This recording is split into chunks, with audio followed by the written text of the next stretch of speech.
in just a moment. We're just admitting everybody to the webinar right now.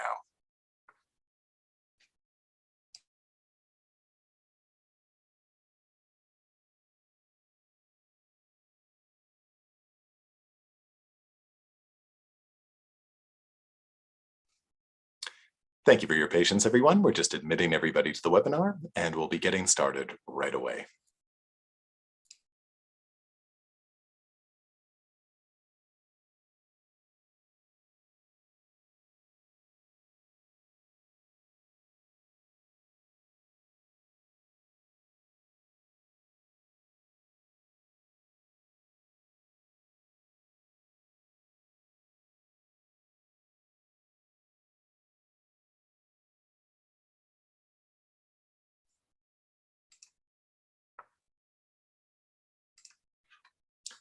Good evening, everyone. My name is John Taves, and I'm the event coordinator at McNally Robinson Booksellers in Winnipeg.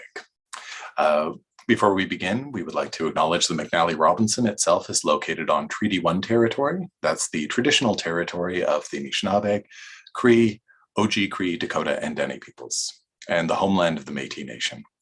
In addition, McNally Robinson Booksellers itself rests on the land once occupied by the Métis community of Roostertown. Before we begin, I would like to point out that imperfect, automatically generated captions are available by clicking the CC button, which is just at the bottom of the screen. I'll put that in the chat as well so that you can access that. We are gathered here tonight virtually to celebrate the launch of a wonderful book. And of course, that book is Future on Fire, Capitalism and the Politics of Climate Change by David Camfield.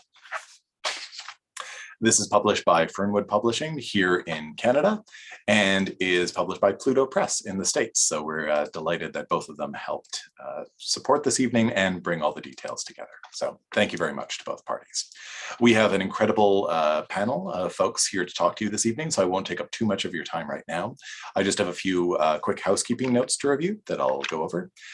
So there'll be a few presentations from members of tonight's panel, and after that there'll be the opportunity for you folks to ask questions as well. If you wouldn't mind just putting those all in the Q&A box, which is just at the bottom of the screen, that will ensure that your moderator for this evening is able to access and locate them very easily. That said, there is also a live chat enabled for the event as well, so please do feel free to comment in there if you'd like. I will share that chat with the members of the panel following this event as well. So thank you kindly for that. Now, Future on Fire argues for the vital importance of disruptive mass social movements that have the potential to force governments to make the changes that we need. Refusing to despair, its author David Camfield argues that even a ravaged planet is worth fighting for, and that ultimately the only solution to the ecological crisis created by capitalism is a transition to ecosocialism. And we'll be hearing from a number of folks about the ideas raised in this book, and there'll also be a really vibrant and energizing discussion, I think, this evening. So with that in mind, I'm just going to introduce tonight's panelists, and then I will take my leave. So your host for the evening, Fiona Jeffries, is an editor at Fernwood Publishing. Sara Birrell is a socialist, abolitionist, and writer from Treaty 4. Their work has appeared in Briar Patch Magazine, the Saskatchewan Dispatch, and Media Co-op, among others. They are the host of the Unmaking Saskatchewan podcast. James Hutt is an organizer and writer on unceded Algonquin Anishinaabe territory, Ottawa. He has led campaigns and organizing for unions and advocacy groups across Canada. James is also the climate justice columnist for Our Times magazine. Saima Desai is the editor of Briar Patch Magazine, an award-winning national magazine of grassroots politics and action. She's also the co-founder of the Sask Dispatch, a progressive independent publication in Saskatchewan. And of course, author David Camfield teaches labor studies and sociology at the University of Manitoba and has been involved in social justice efforts since high school.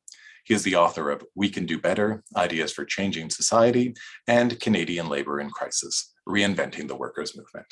We'll be hearing from all those folks this evening, but for now, please join me in welcoming your host, Fiona Jeffries.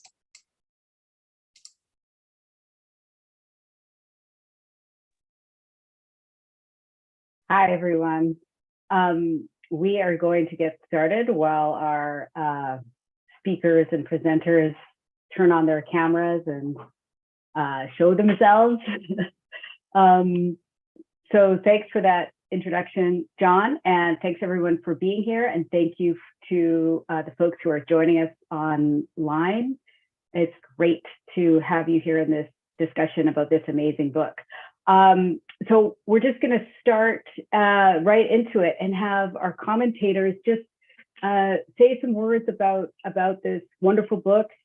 We're going to go in order of Sara, and then James, and then Saima, and then David is going to say some words in response and also read from the book. And then we'll launch into a discussion with the audience and with one another. So why don't you take it away, Sara? Thank you so much, Fiona, and thanks everybody for joining us. As John said, I am a socialist and abolitionist living on Treaty 4. I'm a writer and editor, previously with the Sask-Dispatch, and I'm currently a communications officer for research and analysis with the Council of Canadians. The through line in all of my work is story. I'm really interested in narrativization and the stories that we tell ourselves about ourselves, and the language that we use, and the frameworks that exist for us to try and understand and interpret what is happening to us and what has happened to us and what will happen to us. I think story is really the way that we grasp our possibilities for futurity as individuals and as communities and as species. And the language that we use when we tell those stories really impacts the possibilities that we see for ourselves. It can open doors and it can close them. And climate change and the narrative of climate change is something that has really damaged our ability to storytell into the future. And that's for good reason. Climate change is an existential threat. And there's lots of really good writing and reporting out there about the climate crisis by journalists and scientists and activists. And they're trying to tell a story with the urgency that it needs. And they're trying to tell a story in a way that is ethical and scientific and compassionate towards those who are suffering the most from the climate crisis and those who are justifiably terrified. They're trying to tell stories that will motivate people and that will pressure governments into actually doing something. And they're trying to tell a story that helps people grasp exactly how high the stakes are.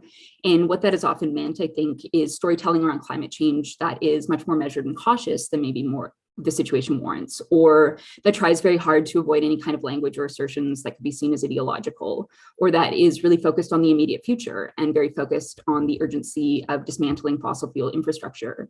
We get a lot of language about windows rapidly closing and projections for a future that apparently ends at 2100. And that's all necessary reporting and necessary analysis. I don't think people are wrong for telling those stories or that they should stop doing so. But I do think we need to be integrating new story into that. We need to be acknowledging that for some places in the world, the window is closed. There are going to be places on Earth that are uninhabitable within the lifetime of many of the people who are here today. And in fact, we're already seeing people who are forced to leave their homes because where they live has become too hot or too dry or too unpredictable to sustain a reasonable standard of living. We need to be acknowledging that right now we are quite likely going to exceed 2 degrees of warming. And that means telling the story of how we can and must reorganize our society. And I really think that Future on Fire does that. We often see language used that says, if X happens, then it's game over. And if we don't get rid of fossil fuels by this date, then we're screwed. And it's partly true, but whatever horrific tipping points we reach, there will be humans alive on Earth for a significant amount of time afterwards. And as David says in the book, as long as there are humans alive on Earth, it matters what their social conditions are. And it's really urgent that we name that and that we understand that the struggle we're in right now is not just a struggle against fossil fuels, although it absolutely is that. It's a struggle against a brutalizing system, and that we need to change the structure of our society regardless of the tipping points we pass. We need to have a narrative and a framework of understanding that can show us a possible future even in the midst of incalculable loss. Humans alive in 50 years, 100 years, 150 years are going to continue to have children and love them, and will continue to feel joy and pain, and will continue to want better lives. And it's really critical for us to work not just towards limiting the impacts of climate change, but towards a just and equitable system that will provide the best possible life under unimaginable climatic circumstances. And so I think that Future on Fire is a really valuable contribution for the fact of confronting the worst possibilities and remaining steadfast in its belief that society can be organized better, and that whatever windows may close on preserving certain ecosystems, on limiting heating to a certain degree, the window to organize society in a way that is ethical and just will never, ever close as long as there are people alive on Earth. So I really thank David for putting this out into the world.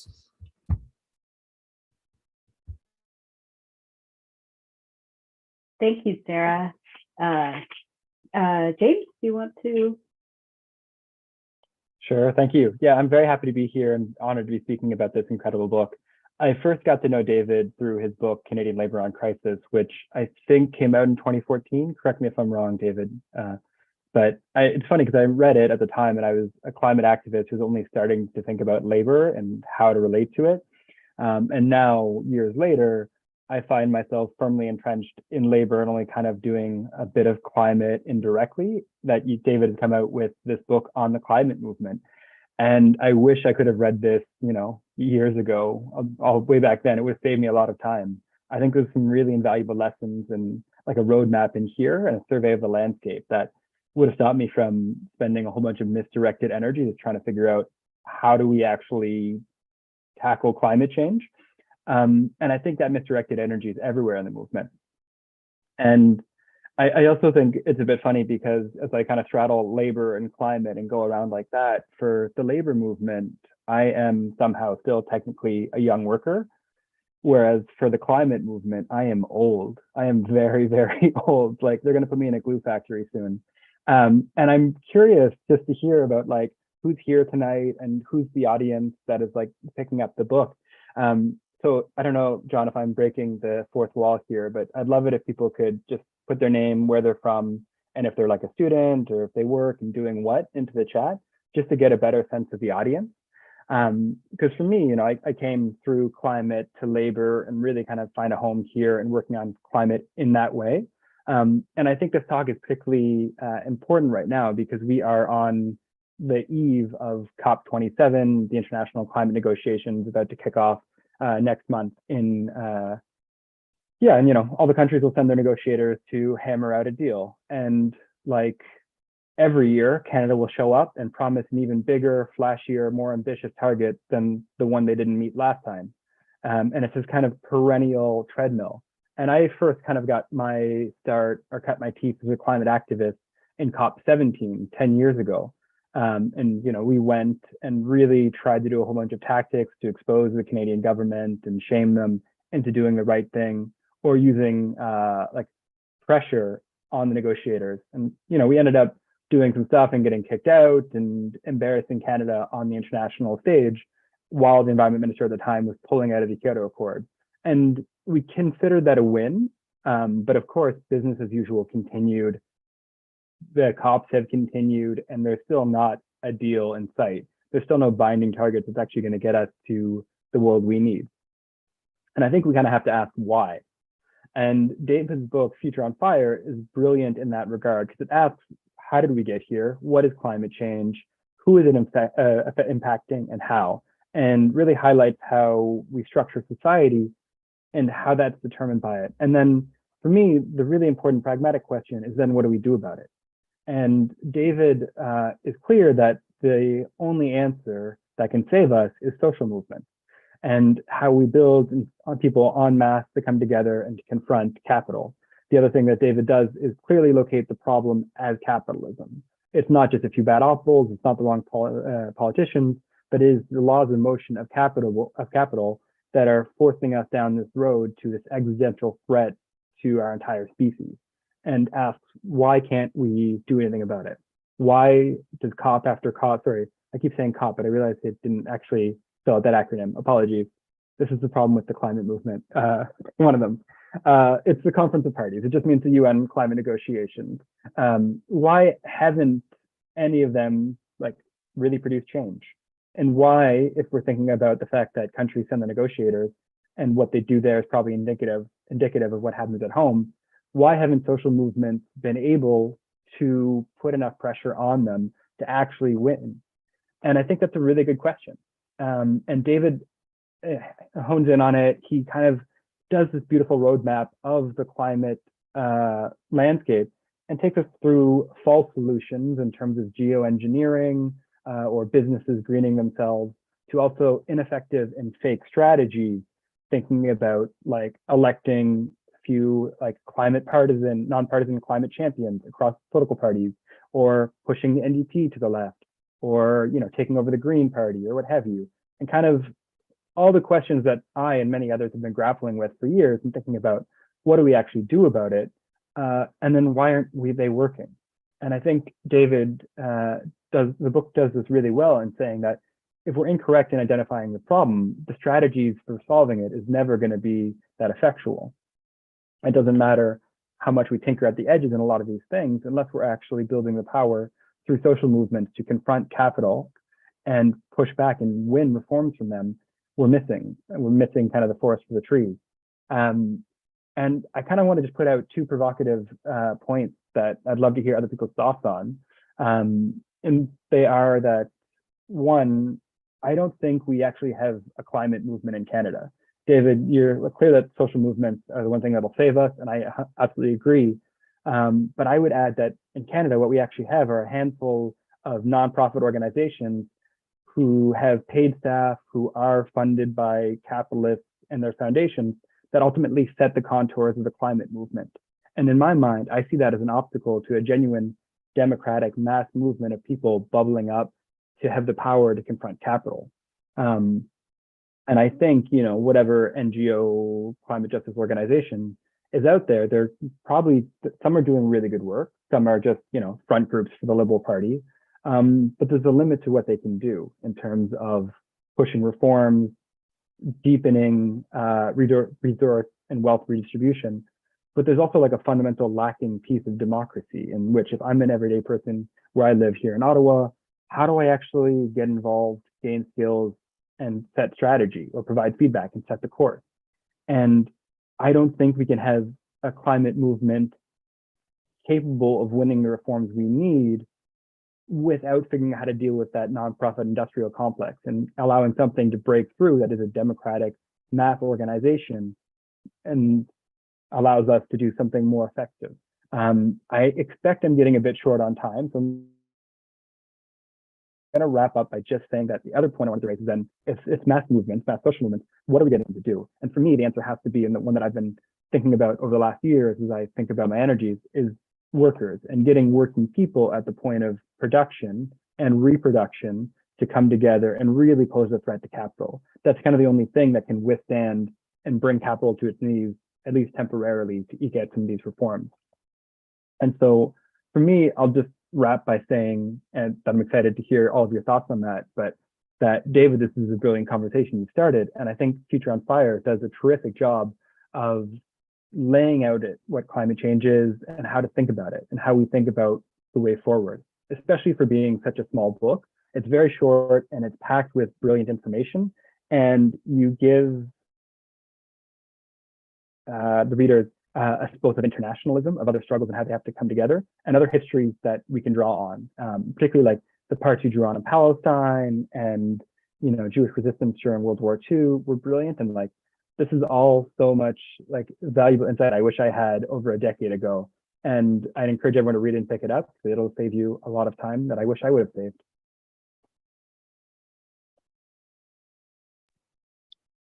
Thanks so much, James and Sarah, for those remarks.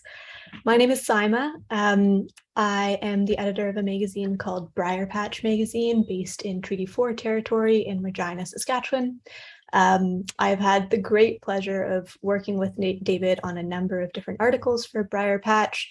The very first issue of Briar Patch I ever edited about 4 years ago, David had an article in that issue, what he's written for Briar Patch, the books that he's published, what he's written for other publications has been so important and formative to my thinking, especially as someone who, is the editor of a publication that focuses on social movements. I think having David as almost like a compass in terms of my politics, knowing, how to develop my thinking around social movements and grassroots struggles has been so important to me. I'll confess that I accidentally prepared remarks for this discussion about Briar Patch instead of about the book. So I'm going to be speaking a little off the cuff, but it will mean that you're going to get my most raw, unfiltered thoughts about this book. I did reread it in one sitting today, which I think really is one of the great things I can say about this book is that it's not like an 800-page tome. You can, read it in an afternoon, which I love in a book, because when I so I work on the length of magazine articles, so I often don't have patience for 800-word tomes. And when I pick up a book and when I assess whether a book is really good and whether it's useful, not only to me, but the people in my life, I think about, is this a book that I could give to my mom? And would it help sharpen her political understanding and analysis? For context, I didn't really grow up in a leftist family. I have lots and lots of conversations about politics with my family. My way of forming arguments, of thinking about my own politics, about understanding what is a convincing argument, what is an internally consistent argument, what is going to move people, what is an emotionally moving argument, come from my discussions with my parents, who very often disagree with me. And so I think for me, the mark of a really good book is feeling like after I read this book, I want to give it to my mom. I want to give it to my dad, and being grateful that it addresses the questions that I'm having a hard time changing their minds about. So with this book, what that means is I think there's this real sense of despair and hopelessness going around, this feeling that we're approaching this tipping point, and after the tipping point, there's just nothing to be done, that we should throw up our hands. This feeling that for people with wealth, like my family, what we should do is use that wealth to shore up our own safety and the safety of our loved ones, and to basically keep running from climate change, to put distance and walls between us and the impacts of climate change, using money for as long as possible. And I think that this book is really useful because it starts to show cracks in that argument. And there's, a really deep humanity at the core of this book, a deep argument for the fact that, that it is deeply irresponsible to abandon the people who are currently and will feel the first and most devastating impacts of climate change. I think it also, another, point that I hear from the people in my life when I have discussions about climate change with them is this sense that, like, it's humanity that's at fault for climate change. And I think that is an argument that is very convenient for fossil fuel companies, that we're somehow all responsible for climate change. And in actuality, we know that when we say that climate change is caused by humans, it sort of covers up the fact that climate change was caused by a handful of companies. It was caused by capitalism and the demands of capitalism and the internal logics of capitalism, and of market competition. And it ignores the fact that, many of the people who are fighting the hardest right now to mitigate the impacts of climate change on their community, Indigenous peoples, Black people, were not even considered human for like a long part of the history of climate change. And now, conveniently, when it's convenient for fossil fuel companies to say, oh, climate change is caused by humans and we're all responsible for changing our consumption and our personal lifestyles, suddenly, people who were previously not considered human, people who suffered through colonization, are still suffering through colonization, suffered through the transatlantic slave trade, all, sort of precursors and necessary foundations for climate change to occur and for capitalism to occur. Those people are now, suddenly also tasked with being some of the people who caused climate change. So those are a few of the points that I really appreciated in the book, that I feel like it makes a really important, incisive intervention that is so necessary. It understands the messages that most people are receiving about climate change right now, those messages that are demoralizing, that are distracting, that are purposefully obscuring what needs to be done and what has happened. And it really just cuts through all of that like a hot knife through butter, and it shows us who's responsible and what needs to be done, which is, you know, right now when things feel so confusing and so urgent, that kind of clarity I think is really, really valuable. And so I really encourage you to pick up this book, to read it, and to give it to your mom. Well, I'd really like to start by thanking Sara, James, and Saima for those words. I respect all three of you enormously, and so to hear you share the thoughts that you have about the book is very meaningful. I want to thank everyone for coming as well, whether you're watching on YouTube or in this Zoom event. Because I'm looking forward to the discussion, what I'm just going to do is read a few pages from the fourth chapter of the book, Even a Ravaged Planet is Worth Fighting For, which some of the ideas here have touched on in the comments so far. So it's not uncommon to hear people say that we have until 2030 to drastically cut emissions, or it's game over, folks, as one climate activist in Canada put it. This sense of urgency is extremely important. There's nothing wrong with the intentions of people who say such things or carry placards or demonstrations with that message. That said, there are problems with such all or nothing thinking about cutting emissions. One problem is that if more than a few climate scientists reach the conclusion that emissions levels make future warming over 2 degrees, that's over 2 degrees above pre-industrial average temperatures, inevitable or close to inevitable, people who believe that this means the end of the world will experience intense mental distress. The emotional impact of thinking about what climate change is doing and could do in the future to the lives of many millions of people is already causing a lot of distress, which will only increase as the planet heats up. This misery is a burden for the people who experience it. It also makes it harder for them to take part in collective action for climate justice, which is becoming all the more important and can also help us cope with the distress connected to awareness of climate change. Another problem is that all or nothing thinking about emissions can lead people to support climate politics that offer little or no challenge to social injustice. It's not only denial about the need for action or ineffective policy proposals that should concern climate justice supporters. There are also political responses that aim to quickly reduce emissions in drastic ways, but that don't respect the principles of climate justice.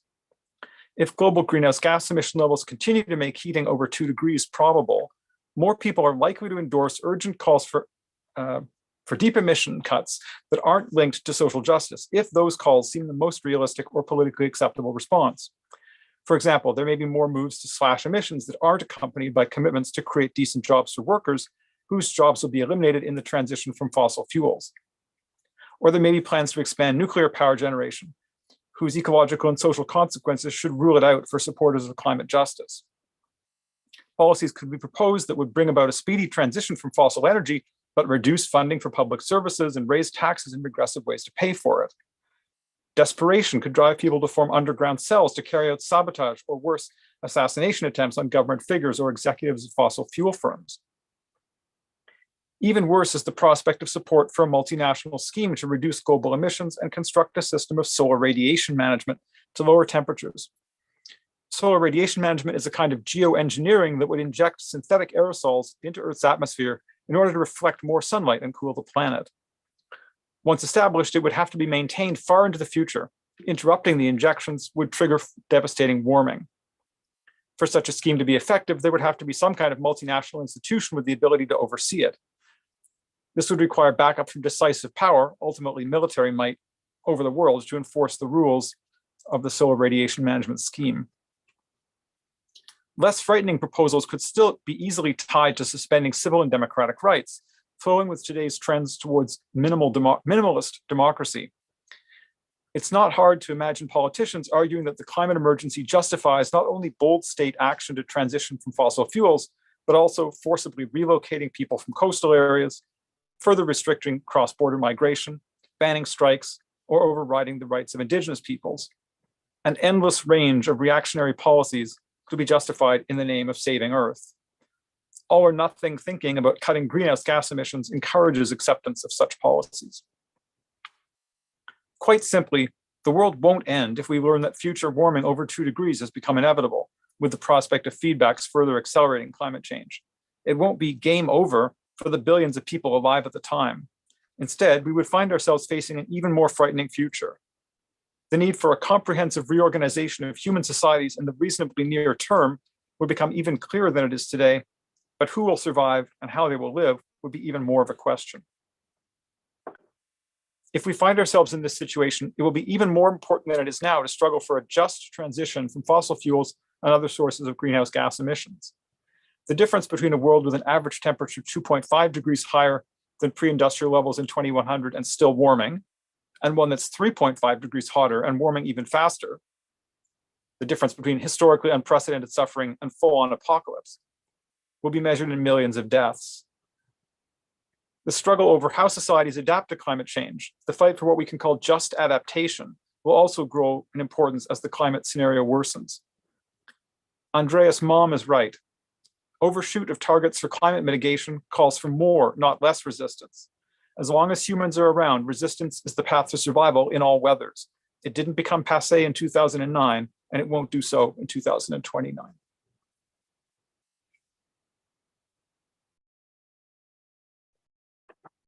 Well, thank you, David, and thank you, everyone, for your brilliant, interesting comments. And I'll just say, reiterate John's point in the chat, which is if you want to ask any questions, please do so in the Q&A, and we will get to them.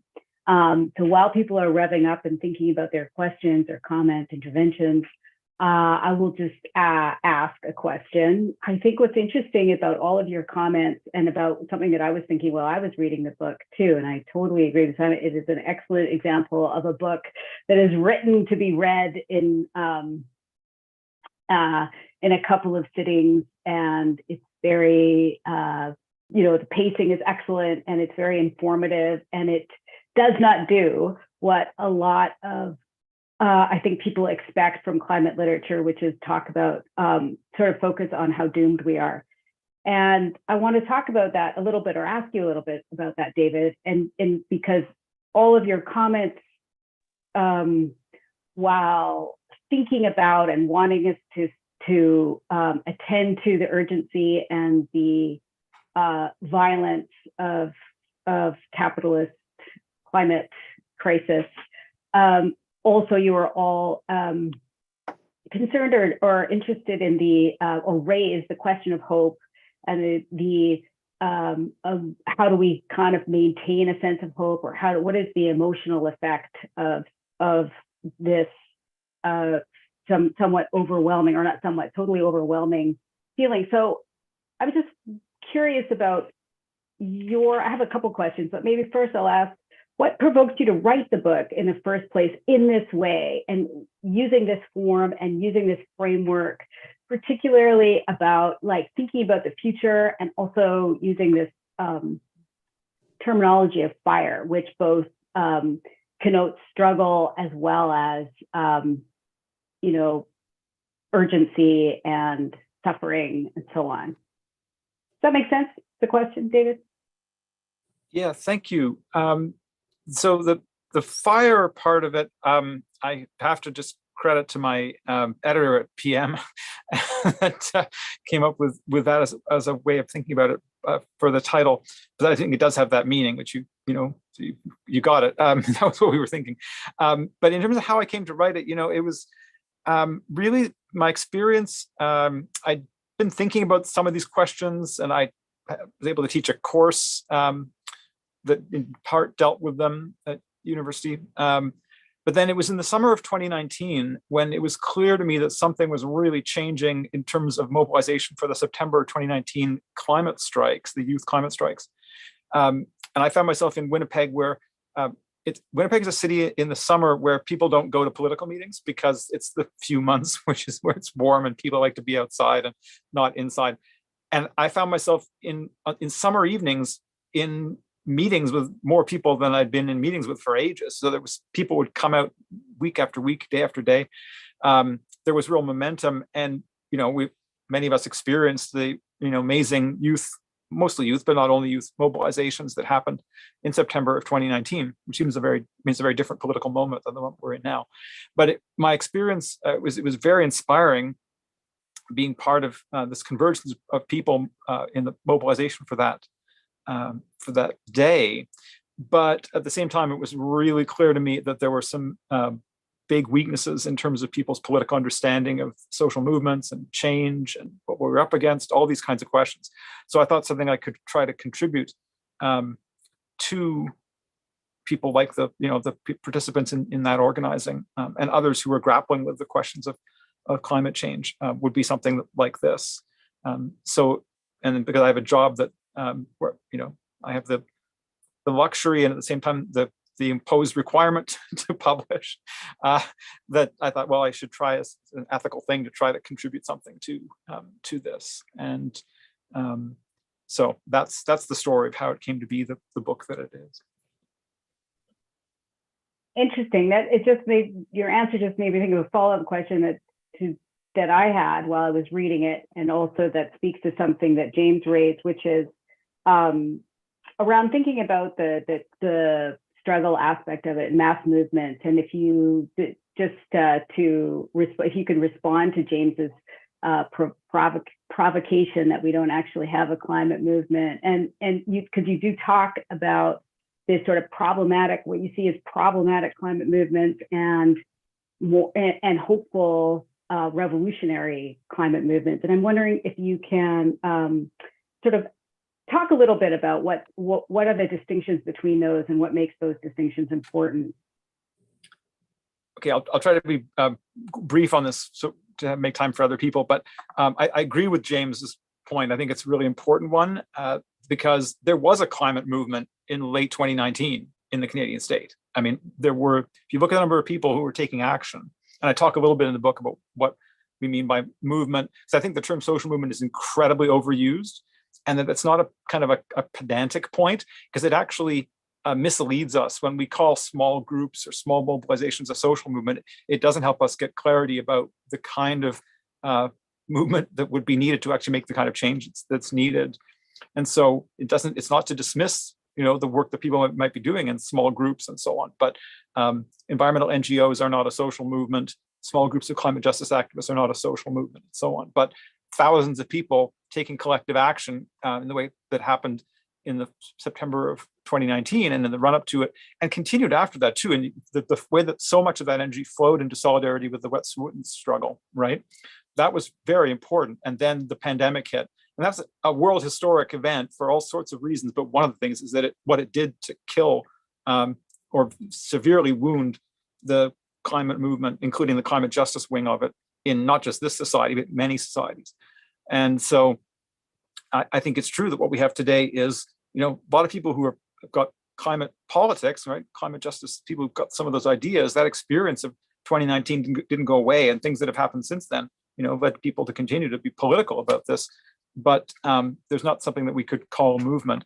And I don't know, it may well be that something will happen that will provoke another mobilization that looks a little bit like, or somewhat like, what we saw in 2019. But it's also possible that social eruptions are going to happen around other points, other flashpoints. And then the challenge will be how supporters of climate justice can participate in those things around the cost of living, things around whatever it might be. And make connections. That's something I try to talk about in the book as well, because I think there's a danger that we think that the next round of what happens will look like the last round. And I think that's a longstanding problem on the left. And history is usually a lot more nonlinear than that.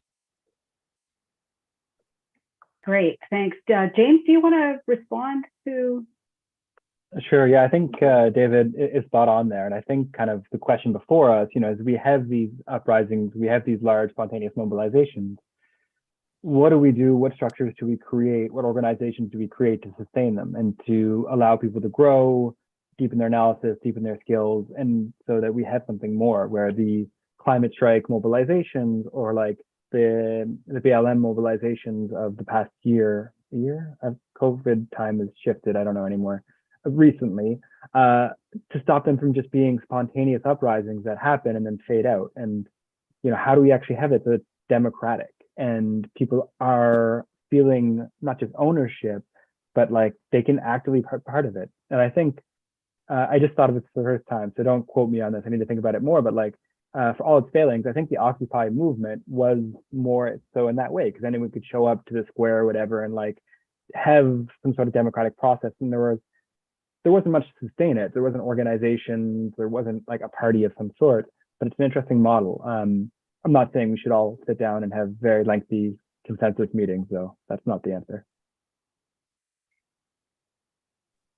Thanks, Dave. Saima, do you have anything you want to add to this discussion?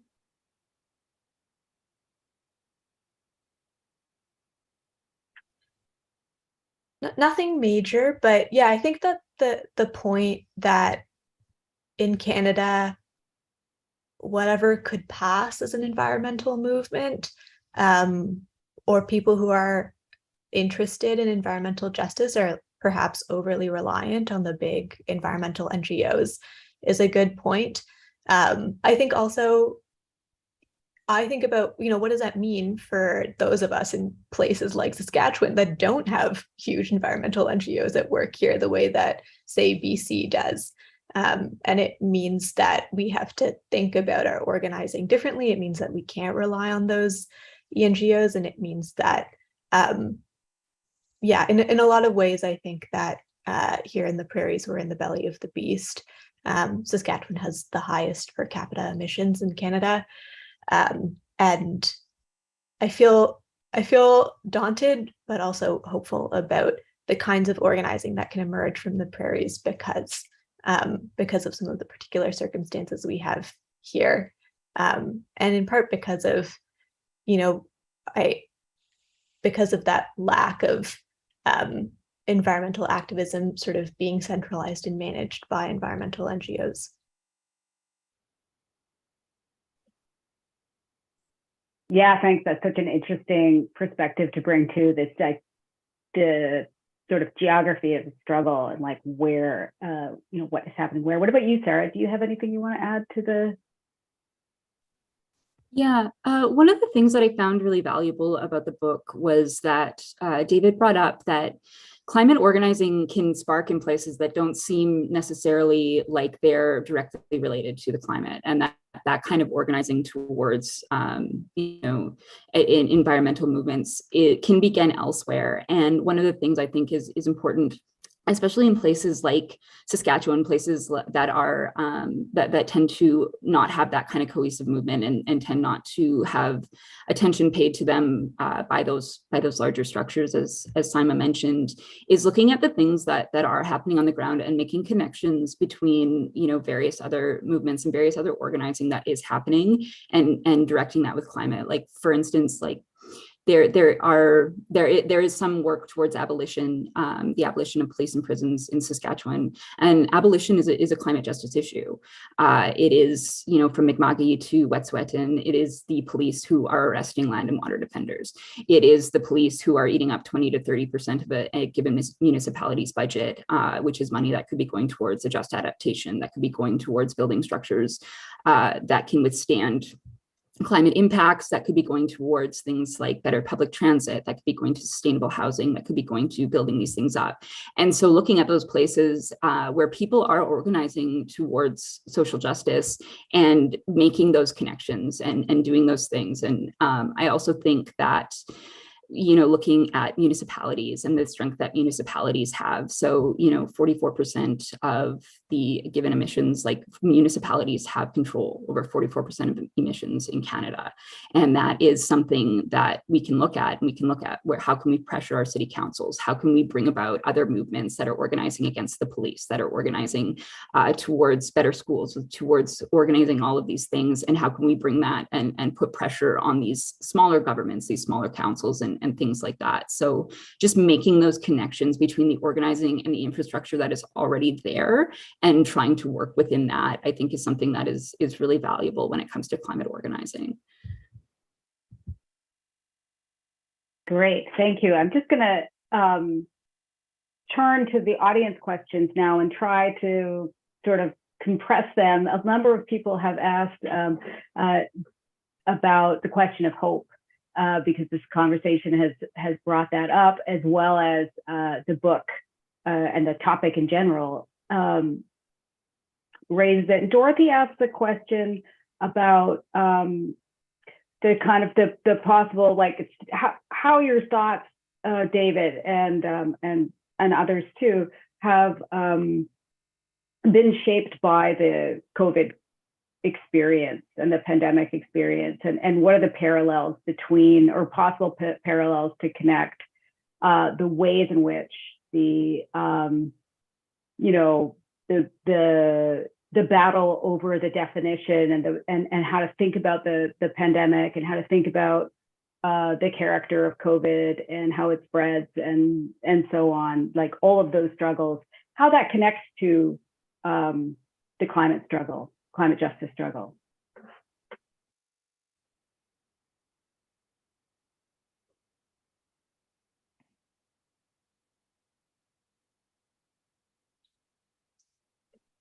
Sorry, David, that was directed at you. I don't know if that's an answerable question in this.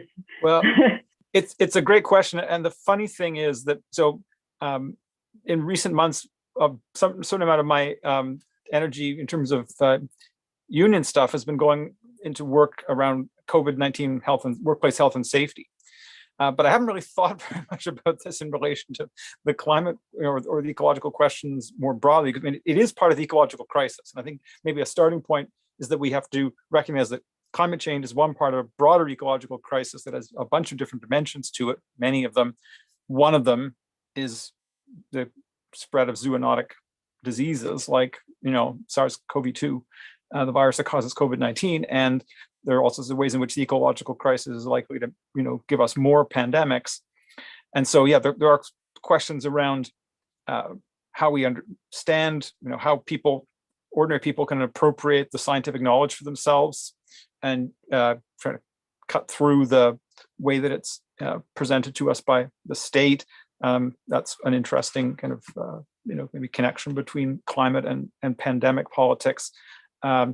Their dynamics are really different in lots of ways too, but the way that these, both of them can be approached, framed for us as if they're supposedly not political, right?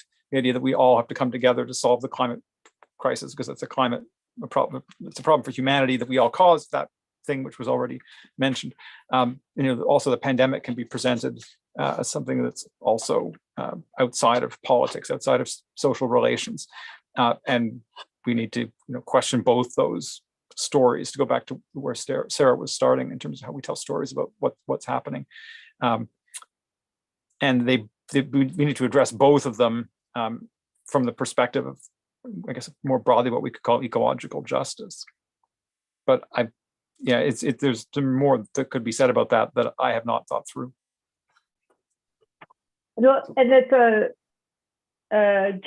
both Jane and Matthew raise an interesting, but two kind of interrelated questions that plays an important role in this book too. This discussion about political parties and whether or not there's any hope or what is the if there's any hope for that kind of party representative democracy form that we have currently to struggle around in tackling climate crisis, or so the question is, what are you thinking about party politics, or how does the book address party politics and its relationship to mass movements and climate struggle in general? Should people be putting their energy into different forms of democracy or democratic building, or should our political parties as we have them now worth the time, effort, and emotional investment?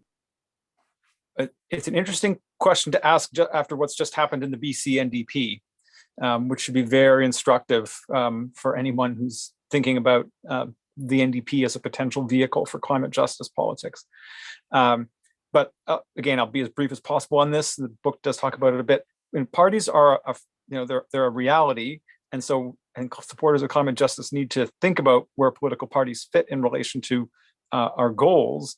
But I don't think that it's possible for the kind of just transition that's needed to be achieved simply by electing a political party that supported climate justice into office, because of the nature of the state being a capitalist state, and this presumes that there will be such a party, right? We don't have a political party that's committed to climate justice among the major parties.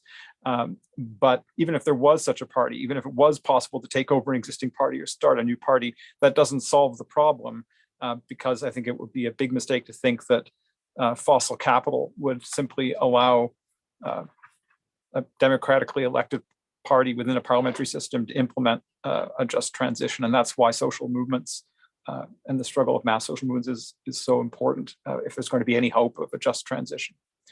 Some other kind of transition is another whole question, because there can be other transitions from fossil fuels other than just ones, but that's another story.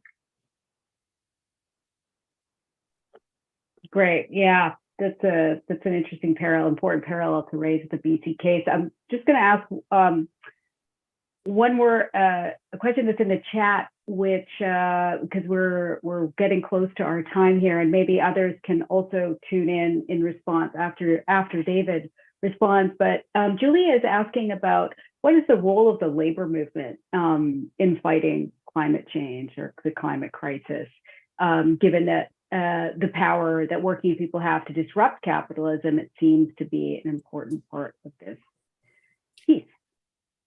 Yeah, so David, do you want to go, and then Sara, Saima, and James can also say a few words?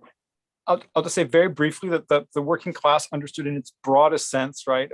Everybody who's selling their ability to work in exchange for wages, who doesn't have significant management authority, and all the unwaged people that depend on their wages.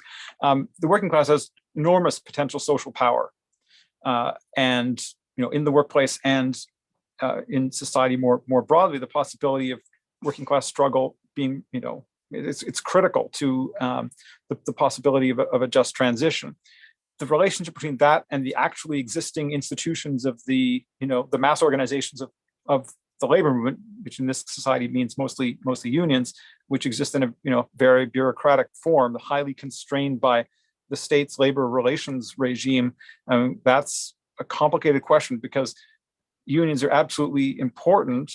Because their worker struggle can flow through unions, but there are also many ways in which those unions do not promote the struggle of workers. And so unions have to be a very important part of how climate justice activists think about the kind of just transition and how it might be achieved. But there are, it's a lot more complicated than, unfortunately, what we might wish it would be, just because of the nature of the organizations, their bureaucratic character, and the politics of the officialdom, the layer of full-time officers and staff that runs the organizations. And also, the last point is I just think that there's a way in which the development of climate justice consciousness and action inside unions is going to be spurred in important ways by things that happen outside unions and feed into unions as well. So it's not a question of having to choose between, it's not a question of putting all the eggs in one basket. Can you elaborate on that a little bit?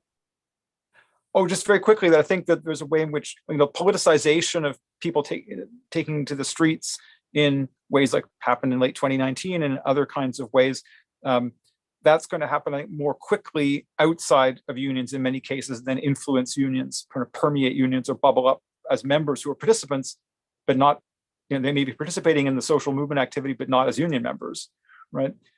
They bring that struggle back into the union and try to work for change within the union.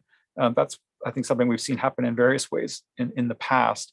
And so I guess there's a book that came out this year called Climate Change is Class War by Matt Huber, which I think, in response to a lot of the weaknesses of climate politics, bends the stick very hard towards unions in a way that I think is not actually helpful. And so we need to avoid that problem on the one hand, but also the not taking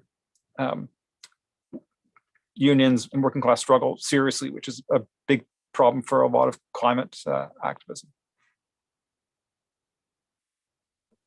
Thanks.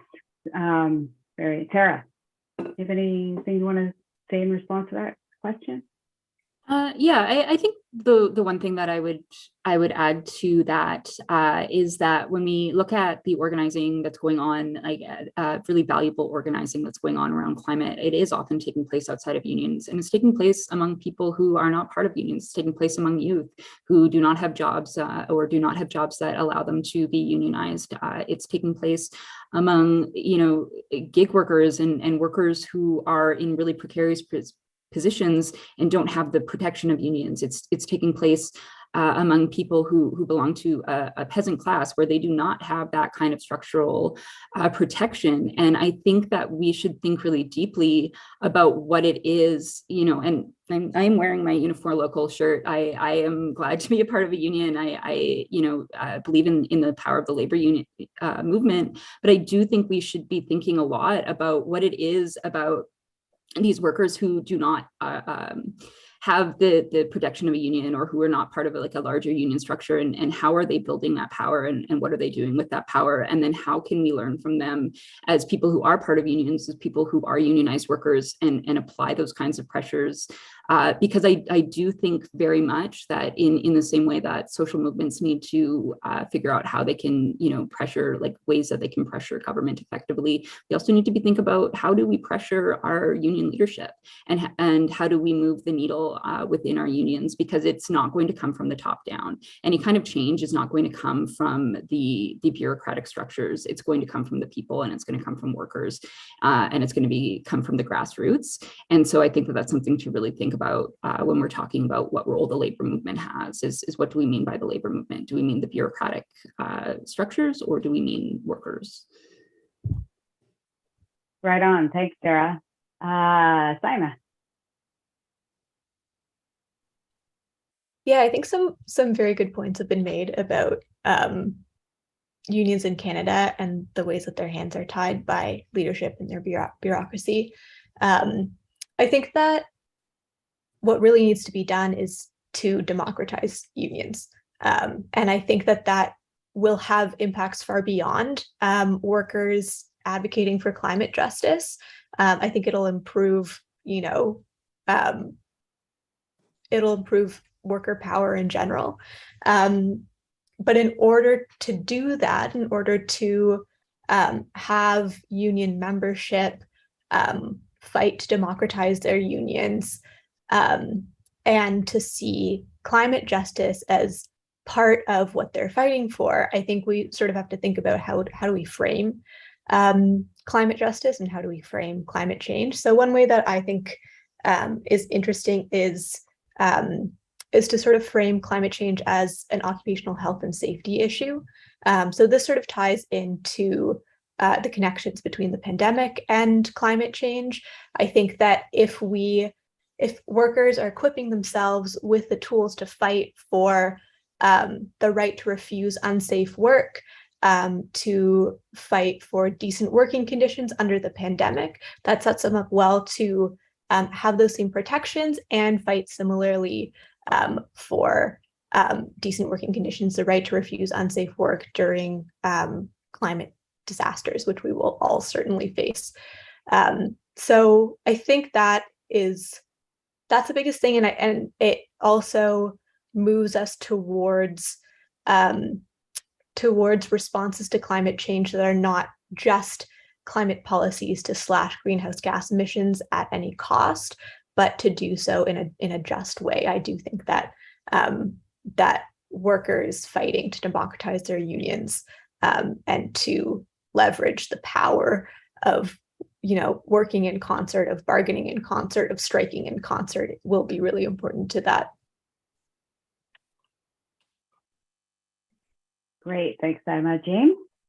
Yeah, I think this is kind of like the million-dollar question and the really missing link. First, I would just really recommend that everyone read David's other book, Canadian Labor in Crisis. It's very helpful, short, accessible for thinking about labor.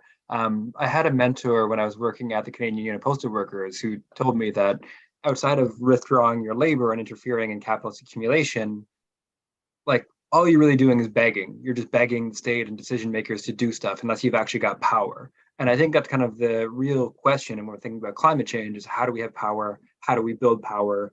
And for that, it's workers and their organizations. Now, as everyone has mentioned, labor unions are just, they're contradictory, they're bureaucratic, there's a whole bunch of restrictions on them. But the labor movement that exists today is not the labor movement that existed 50 years ago or 100 years ago. And so even if a union wanted to bargain on climate change, it's quickly, their hands are very quickly tied about what's the permissible bargaining subject, what they can act on, or how they can act. If you have workers refusing the closest example that comes to mind is recent memory is refusing to load weapons for Saudi Arabia. If you had something like that for climate, you quickly have the weight of the state come down on you, and there's nothing to support that. So we have to rewrite the rules that govern unions, or think about new forms of workers' organizations. And so part of that, I think we have to think about defying back to work legislation, defying the restrictions on solidarity strikes, defying all the things that have made labor so far less powerful, while trying to renew labor in its whole and put climate justice on the bargaining table. And the last thing I'll say is that one of the things that has given me the most hope is seeing some of the really cool shit coming out of the US right now, and the ways that people are doing and experimenting with that. And perhaps it's because stuff has gotten so bad that they've been forced to experiment and really go all out. And we'll see what develops in Canada. And I think the COVID, the way people have been pushing through that through unions, has a glimpse of insight that we can look to there. Great, thank you for all these brilliant and provocative answers. So great to hear. We're at time, but I just want to ask Phil's question, because I think it speaks to also a bunch of things we've been talking about, and it's a good way to sort of round out or wrap up our discussion. So if you'll forgive me for stretching it a couple more minutes in the name of audience appreciation, Phil is asking a question about the kind of preconditions, or the what are the conditions of possibility for ecosocialism. Is like interested in your thoughts about that, David. About are you concerned that I'll just read this final part of the question. Are you concerned that runaway climate change could result in a world in which the material basis for ecosocialism does not exist, and all the old shit will return or remain? Right. Thank you for that question, Phil. It's interesting because it connects to something I've been thinking about for something else that I've begun to work on. But yes, this is a short answer to that. But so just to back up for a second, there's always been an assumption for socialists in the broadly speaking Marxist or Marxian tradition that there have to be certain kinds of material preconditions in place in order to have a transition from capitalism towards socialism in the genuine sense. So there was a reason that it couldn't develop out of feudalism, for example, that capitalism had to develop the productive powers of human labor enough that you could have a shared abundance, rather than there's just a sharing of poverty and conditions in which a new class of rulers would inevitably rise again. And I think that the challenges of the ecological crisis are real, but a part of it's about also reconceptualizing or kind of rethinking a little bit about what we mean by abundance. Because I think that the conditions, that have all the forms of productivity and interconnectedness that have been created under capitalism, do provide us the basis to break with capitalism and begin a transition to eco-socialism. But we could easily imagine a scenario in which the ecological crisis and other crises make it very, very difficult for people to organize collectively, because the deterioration of everyday life being so extreme. I think that's a nightmarish kind of scenario. One which I'm not saying that Marx actually had a crystal ball that saw that, but Marx in general terms did talk about how societies, when they go into profound crises, sometimes can, out of that crisis can emerge a new form of society, but also you can get the mutual ruination of the contending classes, to use a term of Marx's, out of which nothing new and better arises. So that's, Rosa Luxemburg's famous line about the alternatives being socialism or barbarism. And I think that's also true in our time and in relation to the ecological crisis. But I do think that on the hopeful side of things, that you could have a transition to ecosocialism beginning that could be, could go quite a long way towards reconstructing society, even at the same time as there was a reduction in energy use, for example, to levels below what we are using in most of the advanced capitalist countries right now, so that abundance doesn't have to look like US and Canada 2021. Right, and all the questions of, sorry, go ahead. Oh, it's a question of being able to meet people's needs, right? That's the key question. You need to have a level of productivity and social interconnectedness that makes it possible to meet people's physical, social needs as well. So physical needs, social needs, and the needs for free time, which I think are three different dimensions of the needs that people have. Right. That's what I was going to say. Is this, the struggle for time or abundance of time, wealth in terms of just free time to be able to do what we will, right, is a really important part of this. And I think one of the things that your book really raises is the possibility for, rather than thinking about this in bleak apocalyptic terms, but thinking about these questions in like what kinds of, how can we redefine abundance and the good life and our relationships with one another, and for a more joyful existence, rather than this sort of bad ideas that we are being handed in as responses or possible so-called responsible responses to the climate crisis. So I want to thank you all so much for joining us, and thank you all for to the audience for your excellent questions and your engagement with this important book. I'm going to pass it back to John now, who will wrap us up. Yes, indeed. Thank you so much, Fiona. And I'll continue that gratitude as well. It was so wonderful and really energizing to just be able to sit here and listen to all you folks. So I'm so grateful for all your thoughtful contributions, to everybody on the panel as well around this very important book. And also so grateful to all the engagement from the audience as well. Lots of great comments, lots of incredible questions as well. So I think this was a really generative discussion. I'm just pleased to have been a part of it. I'll express my gratitude to Fernwood Publishing, of course, up in Canada, for publishing this book and making this whole event happen. Thank you so very much. It's always a pleasure to work with Fernwood, and they publish such incredible books that anytime we get a chance to throw together an event for one of them, it's utterly delightful. David very kindly stopped by early on today as well and signed some copies of the book, as you can see from the little sticker on the front. So if you would like a signed copy of this book, please do visit the store. And really, if you'd like any copy of this book, please do visit the store, give us a call, or order a copy online. This is a book we'd love to get into a lot of people's hands, and we have quite a few copies. So please do avail yourself of the opportunity to read this and be engaged by this book as well.